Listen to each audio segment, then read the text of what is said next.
Il est un garçon qui tombe amoureux de la fille la plus belle et mignonne. Laissez votre like et allons-y. Tout commence avec notre protagoniste assis dans un snack bar, plongé dans la lecture d'un roman shonen sur deux frères vivant dans le Nord, montrant sa passion pour les histoires d'aventure. Il prépare même un café avant d'atteindre le climax de l'œuvre qu'il suit. Mais comme on pouvait s'y attendre, sa tranquillité est interrompue par une série de cris provenant d'une dispute entre une jeune fille et un garçon, attirant l'attention de tout le monde sur place.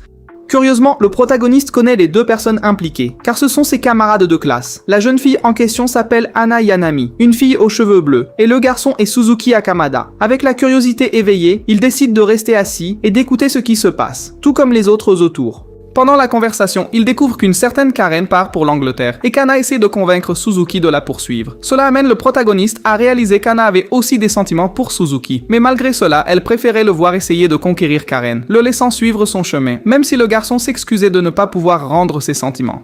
Le cœur d'Anna, quant à lui, est dévasté par le rejet, et elle, en larmes, déplore la situation. Le protagoniste, essayant de rester indifférent, fait semblant que rien ne s'est passé et retourne à sa lecture. Cependant, l'atmosphère devient encore plus inconfortable lorsqu'il voit Anna, dans un geste de frustration, boire la boisson de Suzuki, partageant avec lui un baiser indirect. C'est évidemment quelque chose de difficile pour Nukumizu à ignorer. Et pour une raison quelconque, Anna, réalisant qu'il a tout vu, se tourne brusquement vers lui et, dans un élan, recrache la boisson en essayant de cacher sa honte. Malgré cela, le protagoniste décide de continuer avec son livre, ignorant le moment embarrassant, mais bientôt Anna s'approche, cherchant des éclaircissements. Elle révèle que malgré la déception récente, elle et Suzuki étaient amis d'enfance, et que lorsqu'ils étaient petits, il lui avait promis qu'un jour ils se marieraient. Ce souvenir plonge Anna dans un état de désespoir, car elle réalise que cette promesse ne sera jamais tenue. Tentant de la consoler, Nukumizu essaie de la rassurer, mais elle refuse de croire qu'il y ait encore quelque chose à faire. Lorsque sa commande de frites arrive, Anna retrouve d'une manière ou d'une autre l'énergie pour discuter de sa rivale Karen, une fille qui en quelques mois a réussi à éloigner Suzuki de son amitié avec Anna, ce que la jeune fille considère comme une trahison. À la fin de la conversation, Anna, bien que visiblement ébranlée, trouve un certain réconfort en réalisant qu'au moins son amie Karen est maintenant heureuse, ce qui lui apporte d'une certaine manière un peu de consolation. À ce stade, Nukumizu observe qu'Anna, bien qu'elle voit sa propre histoire comme tragique, finit par se considérer comme une héroïne qui n'a pas eu sa chance, une figure perdue et incomprise. Un idéal très cinématographique pour lui. Avec le temps, le protagoniste retourne à l'école, profitant d'une douche d'eau fraîche, réfléchissant à la nature des relations humaines et à sa propre vision du monde qui l'entoure. Nukumizu est sans aucun doute un jeune perspicace, toujours prêt à faire face à ce qui se présente à lui. Et ses interactions avec ses camarades, surtout avec Anna, l'aident à mieux comprendre le sens de faire partie de quelque chose de plus grand. La vie, avec toutes ses complexités et défis, continue de se dérouler et Nukumizu continue d'essayer de trouver sa place dans ce jeu complexe de sentiments et d'amitié. En se confrontant à une valeur plus élevée qu'il ne l'avait prévu, un fait incontestable est apparu. En plus des simples frites, Anna avait consommé divers autres mets, comme des pâtes, des salades et quelques plats de qualité discutable.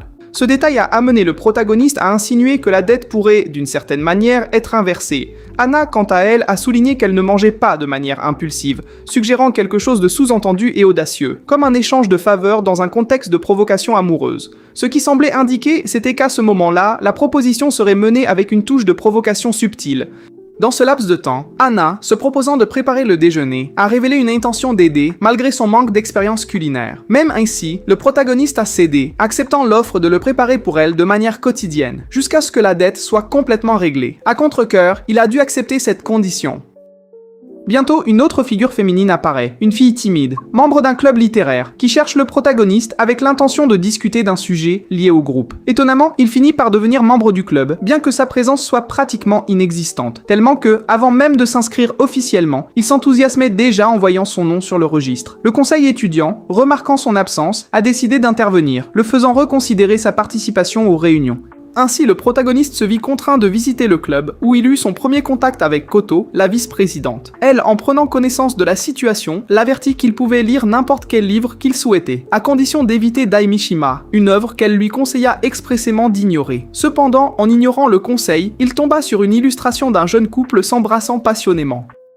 En rentrant chez lui, il réfléchit que bien que la lecture fût intéressante, le véritable avantage résidait dans le fait que le club offrait des livres qu'il n'avait pas encore explorés, en plus de l'avantage de recevoir un déjeuner gratuit pendant un certain temps, ce qui lui permettrait d'économiser de l'argent pour acquérir de nouvelles séries littéraires que le club ne possédait pas. La narration prend un tournant inattendu lorsque, à un moment donné, une main féminine saisit la sienne et une voix familière l'appelle. C'était Kaho, sa sœur, qui en le trouvant dans sa chambre, montrait une inquiétude excessive pour son bien-être. La typique petite sœur, toujours attentive à ses besoins, demandait s'il s'était déjà fait des amis à l'école et, sinon, proposait de l'aider à socialiser, en suggérant que partager le déjeuner pourrait être une excellente façon de commencer des conversations et de se faire des amis. Le protagoniste, ne sachant pas comment réagir, a révélé qu'il n'avait pas préparé le déjeuner depuis longtemps. La nouvelle a enthousiasmé Kao, qui, interprétant mal la situation, a cru que son frère était impliqué romantiquement avec quelqu'un. Avec cela, elle a suggéré qu'il choisisse bien ses amitiés. Le lendemain, le protagoniste a rencontré Anna à nouveau, mais à sa surprise, elle l'a réprimandé de ne pas l'avoir aidé la veille, avec le duo que son crush avait partagé avec son ami. L'interaction a entraîné un embarras croissant lorsque Anna a présenté son déjeuner, qui se résumait à un simple repas de supermarché placé dans un emballage fait maison. La réaction de Kao a été dure. Elle a demandé si Anna n'aurait pas pu préparer 2 déjeuners faits maison, ce qui a causé une grande honte à la jeune fille. La situation s'est aggravée lorsque la fille aux cheveux bleus, se sentant mal à l'aise, a jeté un peu de sa nourriture sur le protagoniste, essayant maladroitement de réduire sa dette. Le jeune homme désespéré a suggéré qu'elle évite de telles attitudes, l'avertissant qu'elle devrait se concentrer davantage sur les apparences devant les autres, puisque tout le monde savait qu'elle et Suzuki étaient toujours ensemble. Cependant, l'offre d'un rouleau de printemps comme moyen de compenser sa dette semblait apaiser la tension. Plus tard, le protagoniste a rencontré Mitsuki, un collègue qui partageait l'amour de la lecture, et Lemon, une autre jeune fille qui nourrissait secrètement une passion pour lui. Cependant, son attention était tournée vers une autre fille appelée Shaya, ce qui a généré un malaise notable, encore plus évident face à l'observation de Kao. Lemon, dans un moment de désespoir, a demandé au protagoniste à propos du garçon albinos, auquel il a répondu qu'il s'agissait d'un étudiant intelligent, qui participait à des cours avancés aux côtés de Shaya. Anna, sans plus attendre, est intervenue, questionnant le type de relation que Lemon entretenait avec le protagoniste, révélant qu'ils se connaissaient depuis l'enfance. La dynamique entre eux semblait complexe, et en entendant des commentaires sur une voleuse, le protagoniste s'est senti déconcerté, se demandant les raisons derrière les accusations. Lors d'un autre jour routinier, en retournant au club, il ne trouva qu'Anna, ce qui le poussa à la chercher. Il la trouva sur le toit, observant le paysage. Lorsqu'ils se retrouvèrent, elle révéla avec une expression mélancolique que ce n'était pas facile de gérer le rejet. Le protagoniste, incapable de comprendre pleinement le poids de cette douleur, tenta de la réconforter avec des mots de soutien. Mais la jeune fille, au milieu de sa tristesse, a clairement indiqué que l'expérience du rejet est quelque chose qu'il vivrait certainement un jour. Et finalement, dans un moment déconcertant, la porte de la salle de sport a été fermée. Et en entrant, il est devenu évident que Lemon voulait parler avec le protagoniste. Il a d'abord pensé que quelque chose de plus intime se produirait, mais à sa surprise, Lemon a simplement proposé une aide liée au club littéraire. Quelque chose qui éveillerait bientôt son intérêt pour une solution plus pratique et engageante. Face à la situation inattendue, ils ont tous deux commencé à frapper fort à la porte tout en criant à l'aide. Le problème, cependant, résidait dans le fait que la température ambiante atteignait des niveaux extrêmement élevés, s'approchant de 35 degrés Celsius. Après cet épisode, les jeunes ont trouvé refuge à l'infirmerie où ils ont enfin pu se réhydrater et se reposer sous la surveillance d'une infirmière sympathique et du professeur Manatsu qui, dépourvu de tact, n'a réalisé que Nokomizu était l'une de ses élèves que lorsqu'on le lui a rappelé. La visite a pris une tournure inattendue lorsque le protagoniste a offert un plat de nourriture à Nokomizu, geste qu'elle a accueilli avec gratitude, surtout parce que c'était quelque chose de plus élaboré que d'habitude. Au milieu de cela, un plat d'omelette de riz a été partagé, ce qui pour le protagoniste était un plaisir. Cependant, sa réaction n'a pas été partagée par d'autres, car Nokomizu, en analysant le goût avec plus d'attention, a remarqué que la sauce de la recette provenait d'un hôtel local, dont la combinaison d'ingrédients était gardée avec soin. Lorsque Lemon a mentionné que la professeure avait été essentielle pour aider à changer les vêtements d'une des filles, Anna en a profité pour prendre un morceau de la nourriture du protagoniste et le partager avec ses amis, provoquant des réactions inattendues et mal interprétées. La confusion a augmenté lorsque Lemon et Mitsuki sont arrivés à l'infirmerie, entraînant de nouvelles suppositions erronées de la part d'un groupe de filles. La confusion a pris des proportions encore plus grandes lorsqu'une commande de livres du club de littérature a engendré un malentendu sur les intentions du protagoniste. Le point culminant de cette séquence se déroule dans un restaurant où la protagoniste fait face à un rejet émotionnel, démontrant une remarquable fermeté en affrontant ses propres insécurités. Cette nuit mémorable, nous suivons l'infirmière Cookie dans une attitude inhabituelle. Elle semblait écouter un enregistrement de l'infirmerie précisément au moment où Mitsuki est apparu, avec l'intention de livrer de la nourriture à Lemon. Simultanément, elle prenait des notes minutieuses sur les élèves, enregistrant les liens et relations possibles entre eux, ce qui semblait quelque peu inquiétant. Après l'incident, Kanuki, comme d'habitude, prit une canette de soda et ira dans les couloirs sombres de l'école. C'est alors qu'elle remarqua Lemon courant sur la piste d'athlétisme, prise par la frustration, essayant de décharger ses tensions. La professeure a averti qu'il vaudrait mieux qu'elle parte vu l'heure avancée. et s'est proposé de l'accompagner jusqu'à un certain point. Cependant, la fille a insisté qu'elle ne s'arrêterait qu'après une dernière course, disant qu'elle comprendrait tout, qu'il suffirait d'un souffle pour que tout prenne enfin sens. Nous voyons alors des pages se déplacer mystérieusement sur la table de la blonde, mettant en évidence les noms de Prot et Lemon, dont les destins semblaient inévitablement entrelacés. Ensuite, Kun, toujours aux côtés de Lemon, observa tandis qu'elle s'éloigne en courant. Le lendemain, le protagoniste buvait de l'eau du robinet, scène qui fut remarquée attentivement par l'excentrique membre du club de littérature. Il a rapidement demandé ce qu'elle faisait là, et elle, avec un regard interrogateur, a répondu qu'il buvait à un robinet plus éloigné de sa propre salle, ce qu'elle trouvait étrange. En revanche, il n'a pas hésité à la provoquer, suggérant qu'elle aussi était loin de l'endroit où elle devrait être, rendant cela tout aussi curieux. La fille, avec son air particulier, a affirmé qu'elle inspectait les fontaines à eau de l'école, ce qui a donné lieu à une conversation insolite sur les habitudes des deux concernant les fontaines qu'ils préféraient utiliser selon l'heure. Peu après, elle a mentionné qu'elle déjeunait dans les toilettes, quelque chose à quoi elle s'était déjà habituée. Avant que le dialogue ne s'approfondisse, ils ont été interrompus par Takami, qui voulait savoir ce qu'il faisait là, et a rapidement informé que Koto avait quelque chose d'important à dire. Après le cours, le groupe s'est de nouveau réuni au club de littérature. Kun, Mizu et Chika ont annoncé qu'ils prévoyaient d'utiliser Internet pour documenter leurs activités, évitant ainsi les coûts de maintien de registres manuels, comme l'exigeant les directives du club. C'était une décision pratique, car en tant que groupe littéraire, ils devaient économiser et, en même temps, créer un magazine numérique.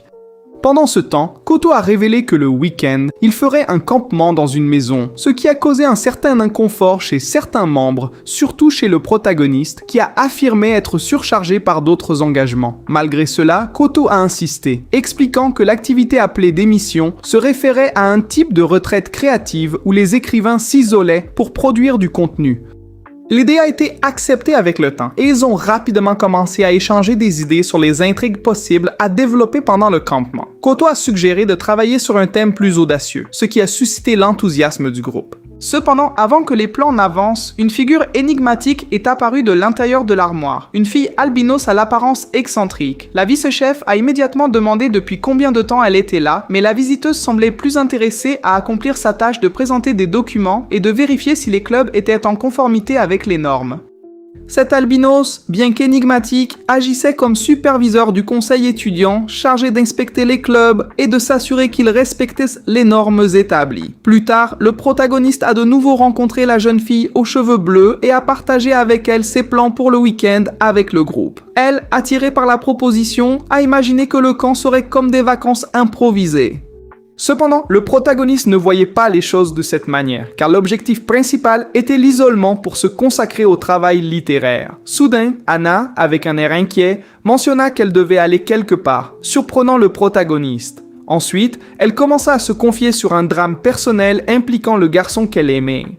Selon elle, leur famille était proche et la veille, la mère de Sozu avait demandé pourquoi elle ne l'avait pas cherché depuis si longtemps. Il semblait que la mère essayait d'organiser une rencontre pour les rapprocher, ce qui a créé de la tension. À cause de cela, Anna a demandé au protagoniste de l'accompagner à la plage, mais il a d'abord hésité, suggérant qu'elle profite de la journée autrement. Cependant, Anna a insisté jusqu'à le convaincre.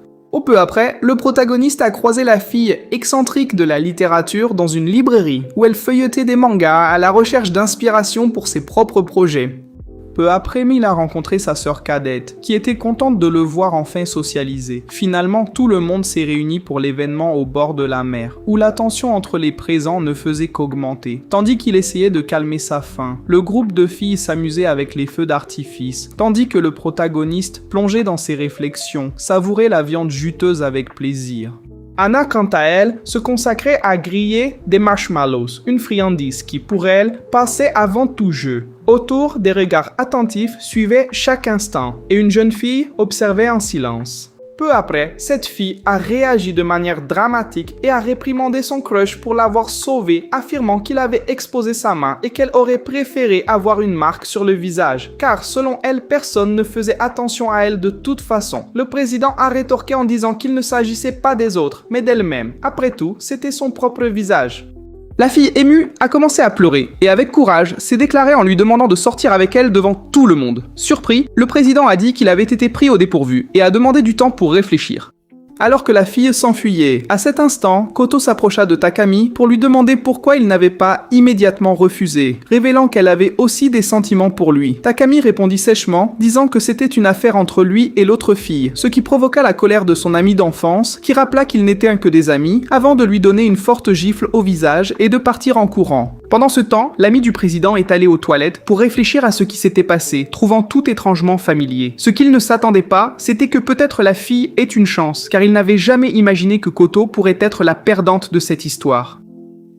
À un moment inattendu, le protagoniste découvrit Takami abattu dans l'une des toilettes, et en s'approchant, il entendit de lui qu'il était partagé sur la façon de continuer, demandant de l'aide à Nukumizu. Ensuite, Takami confia qu'il s'était déjà déclaré à son ami la veille de Noël, mais avait été rejeté sans détour. Cela l'a laissé désemparée, sans comprendre pourquoi elle a adopté une attitude si froide. Le protagoniste a suggéré qu'il parle directement à la fille pour résoudre la question, mais la conversation a été interrompue par Anna, qui a annoncé que Koto avait pris ses affaires et était parti, poussant Priest à partir à sa recherche. Éventuellement, Priest l'a trouvé sur un pont où ils ont eu un dialogue inhabituel avec Koto, disant que si elle ne se mariait pas, elle resterait avec lui. Priest, surpris, a affirmé que cela n'arriverait jamais, même en rêve. Pendant ce temps, le protagoniste et la mystérieuse jeune fille aux cheveux bleus observaient de loin, cachés dans la pénombre. Le protagoniste prit la main de Nukumizu, essayant de s'ouvrir, mais elle, pragmatique, affirma que si c'était Takami, elle le rejetterait certainement comme deuxième option. Lui, sur un ton ironique, demanda comment elle le savait. Bientôt, Lehman sortit des buissons, tenant un scarabée, disant qu'il l'avait trouvé pour remonter le moral d'un ami. En s'approchant, elle a raconté au protagoniste qu'à la fin, le priest l'a refusé. Puis, elle s'est tournée vers le protagoniste et a demandé si, dans le cas où il serait Takami, elle le mettrait aussi au second plan. Le protagoniste, avec un sourire sarcastique, a demandé d'où venait tant de certitude. Étrangement, l'excentrique ressentit une étincelle de joie, même face au refus, et s'arrêta pour réfléchir à ce qu'il avait dit. Bien que bref, l'instant finit par toucher Komari sans intention, ce qui la fit fondre en larmes. Elle demanda à Nukumizu de la laisser seule. Pendant ce temps, le protagoniste se perdit dans ses pensées sur la façon dont sa vie avait pris une tournure inattendue, entourée par ces personnes. Plus tard, la fille alla voir Buzi et lui demanda de lire son roman. Ils continuèrent à échanger des histoires au club et les pleurs de Koto se transformèrent ensuite en un moment curieux. Jusqu'à ce que Lehman apparaisse avec une feuille remplie de dessins exagérément kitsch sur le camp qu'il voulait publier sur Internet. Pendant ce temps, la fille aux cheveux bleus a essayé de saluer le protagoniste, mais il a détourné le regard, faisant semblant de ne pas remarquer. Plus tard, en vérifiant l'avancement de son roman en ligne, il a entendu quelques filles parler d'Anna. Elle répandait des rumeurs selon lesquelles elle sortait avec lui et, étant populaire, disait qu'elle méritait quelqu'un de supérieur. La jeune fille aux cheveux bleus a traversé le couloir à nouveau, mais il l'a ignoré encore une fois, et plus tard, dans l'escalier, ils se sont retrouvés. Anna a demandé pourquoi il agissait ainsi et le protagoniste a affirmé que c'était tout un malentendu.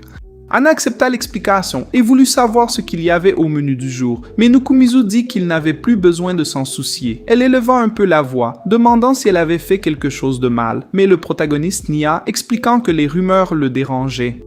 Face à cela, Anna prit son sac et avec un sourire mélancolique dit qu'il valait peut-être mieux arrêter de lui parler. Elle alla jusqu'au club, laissa un livre et était déjà en train de partir quand le protagoniste lui demanda de parler avec lui. Elle a accepté, mais a demandé que ce soit rapide, car on l'attendait. Cependant, il n'a pas eu le courage d'ouvrir son cœur, et a seulement commenté qu'ils avaient eu de nombreuses conversations amusantes, ce que la waifu a interprété comme un adieu. Plus tard, le protagoniste mangeait dans l'escalier quand l'excentrique est apparu pour provoquer, disant qu'il y avait de nouvelles rumeurs, selon lesquelles Anna l'avait rejeté. Mais le protagoniste, déjà habitué, ignora. Il commence à réfléchir au type de lien qu'il a avec Anna. Suzuki s'approche pour parler, mais le protagoniste pense qu'il va être intimidé et essaie de lui donner de l'argent pour qu'il le laisse tranquille. Suzuki éclate de rire, pensant que c'est une blague, mais change rapidement de sujet et demande des rumeurs. Avant qu'il ne puisse clarifier, Suzuki supposa qu'ils étaient vrais et demanda qu'il prenne soin de l'ami. Soudain, Anna apparut et poussa le protagoniste, voulant savoir de quoi il parlait. Elle avait été avertie que quelqu'un le dérangeait. Suzuki s'excusa, mais Anna exigea qu'il arrête, jusqu'à ce que le protagoniste, irrité, intervienne et dise qu'il n'y avait pas de problème à être rejeté, et que personne ne devrait présumer de ses sentiments. Il a affirmé qu'il voulait seulement la voir heureuse et trouver un nouvel amour. Frustrée, elle a crié qu'elle ne l'avait pas encore surmonté. Elle a frappé le protagoniste pour être intrusif et a ordonné à Suzuki de s'excuser. Il a obéi. Ensuite, le protagoniste lui-même a également demandé pardon. Puis, les vacances d'été sont arrivées. Les premiers jours, le protagoniste était de nouveau sur l'escalier, manipulant son téléphone quand l'excentrique est apparu pour le taquiner. insinuant que Suzuki avait fait quelque chose de mal. Il a nié. Peu après, Anna et Lehman sont arrivés, et Lehman a plaisanté en disant que les filles se rapprochaient trop, mais Anna n'y a pas prêté attention, pensant que le protagoniste finirait par sortir avec quelqu'un. Ils ont convenu de faire quelque chose ensemble pendant les vacances, et la fille a révélé qu'elle voulait apprendre à courir. Elle a demandé à Lehman de l'entraîner, ce qui a enthousiasmé l'athlète. C'était en fait un plan pour qu'Anna et le protagoniste aient du temps seul. Anna a commenté qu'elle n'avait jamais imaginé que sa vie changerait autant après être entrée dans le club, mais qu'au final c'était amusant. Korada, elle a demandé ce qu'il pensait que c'était. Le protagoniste, avec courage, a dit que si elle ne parlait pas, elle pourrait le regretter. Anna a ri, pensant qu'il allait se déclarer, mais il a seulement demandé s'ils pouvaient être amis. Elle rit encore plus, réalisant le malentendu, disant qu'il avait été rejeté avant même la confession. Le protagoniste dit que pour cela, ils devraient être amis pendant au moins 2 ou 3 ans. La fille, sur un ton de plaisanterie, dit qu'alors il la demanderait en mariage dans 3 ans et qu'elle le rejetterait à nouveau. Tous deux rirent et promirent d'être de bons amis, partageant ensemble le titre de rejeté. En rentrant à la maison, le protagoniste trouva sa sœur agitée, remarqua une paire de sandales féminines et vit bientôt la waifu bipolaire, qui dévorait du curry avec enthousiasme. Anna expliqua qu'elle vendait de la nourriture pour aider à la maison, car pour une raison complètement absurde, son père avait été payé avec des paquets de pâtes. Le protagoniste, ne sachant pas s'il devait rire ou s'inquiéter, pensa qu'Anna devait sûrement se moquer de lui. Il avait encore des doutes, mais à la fin, il n'avait pas d'autre choix que de croire ce qu'il voyait. Après avoir dévoré son 3e plat de curry, le jeune homme en profita pour poser quelques questions, presque comme s'il menait une interview informelle. En fin de compte, elle a été la première amie que Sony-chan s'est faite et c'était déjà une raison suffisante pour vouloir mieux la connaître. Plus tard, après un bain revigorant, le protagoniste a fini par tomber sur Chika. La fée d'albinos était assise derrière un distributeur automatique, visiblement épuisée de ne rien avoir pu acheter et selon elle, sans force, même pour essayer. Voyant cela, le protagoniste a agi comme un véritable bon samaritain et lui a acheté une boisson. Ensuite, un peu à contre-cœur et sous l'insistance de la fille, il en a pris une autre pour lui. La scène était si inhabituelle que lorsque quelques élèves sont passés et ont vu, ils sont partis en courant, effrayés par la situation curieuse. Dès qu'elle a repris son souffle, Chika a demandé au protagoniste si c'était vrai que Koto et Itakami sortaient ensemble. Il a confirmé la rumeur et sa réaction a été simplement de partir sans rien dire de plus, ce qui a fait conclure à Nukosumi qu'elle était au minimum un peu effrayante. Au club, le président a annoncé qu'à partir de ce moment, tout le monde devait rapporter ses conquêtes d'été. L'idée était de publier sur internet les romans qu'ils avaient écrits, et il a même montré le prototype d'un texte qu'ils avaient reçu. Cela a fini par encourager les autres filles à poursuivre leurs propres projets. À la fin de la réunion, le leader a demandé à tous d'envoyer les manuscrits dès qu'ils seraient finalisés. Après le cours, Anna a dit au revoir au protagoniste en disant qu'elle aurait une réunion avec des amis. Inquiet, il a demandé si elle irait bien, puisque Suzuki et Karen seraient présents. Anna a souri et a assuré que oui, disant être reconnaissante pour tout, et que si Suzuki et Karen étaient heureux, elle l'était aussi. Le protagoniste, cependant, ne semblait pas totalement convaincu. Alors, Anna a suggéré un livre sur l'acceptation de soi, de ceux qui encouragent les gens à se sentir bien tels qu'ils sont. Plus tard, il a été découvert que le volontaire de la bibliothèque était le protagoniste lui-même. Là, il a rencontré Mitsuki qui a montré fièrement le bracelet qu'il avait reçu de sa petite amie. Le protagoniste était partagé entre l'envie et la confusion, entouré de personnes avec des relations douces, alors qu'il comprenait à peine ses propres sentiments. Pendant ce temps, une fille a reçu un message de Lehman pour courir un autre jour. Se sentant sous pression, elle n'a pas eu le courage de refuser l'invitation. La vérité, c'est que tout cela était un prétexte pour que le protagoniste résolve ses problèmes avec la fille aux cheveux bleus. Il s'est même proposé pour parler avec l'athlète, mais elle a préféré continuer à s'entraîner. Ensuite, le protagoniste est retourné au club et a presque assisté à quelque chose de gênant.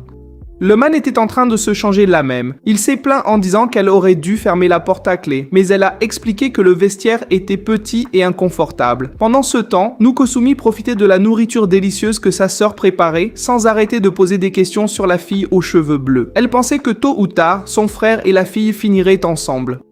Au milieu de tout cela, la sœur cadette du protagoniste a commencé à imaginer que Sonisha était sur le point de l'inviter à un rendez-vous. En fait, Anna a invité le protagoniste à sortir et il a accepté. En marchant vers le rendez-vous, il a commencé à réfléchir à la façon dont, dans les mangas, les relations naissent souvent de simples amitiés qui grandissent jusqu'à devenir quelque chose de plus profond.